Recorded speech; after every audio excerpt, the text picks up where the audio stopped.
Entering convicts to taking their DNA. There's a new bill seeking DNA collection from people convicted of low-level crimes, misdemeanors.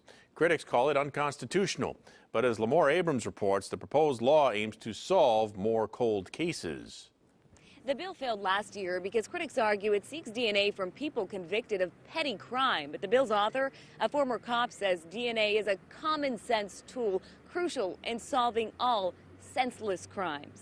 Somewhere in this little community is a murderer. It's been 4 decades since Shirley Derryberry's 13-year-old sister Doris was killed in cold blood. But the cold case is now over, thanks to new DNA evidence linking 2 cousins to the crime. I wanted to climb across the wall yesterday and choke him, but then that puts me in the same category they're in. Derryberry says the killers responsible for her sister's vicious rape and murder would not be caught today because of new laws. Under current state law, cops can collect DNA only from felony suspects.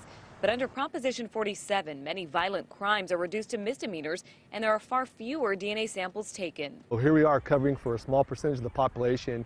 Assemblyman Jim Cooper says he's got a solution. The former Sacramento County deputy says his proposed law would allow cops to collect DNA for crimes downgraded to misdemeanors. When those cold cases were solved, those homicides, those rapes, those vicious murders, they were solved not because of from that case, they got solved because they got DNA from a theft crime or a drug crime. Critics say not all crimes are equal. The government cannot collect your DNA unless there's a good reason, there's good justification. If they have evidence that you committed a crime, absolutely, we understand that. Cooper says stories like this is reason enough. Shirley Derryberry's sister never made it past middle school, and her parents died wondering who killed their little girl. She'll always be in my heart.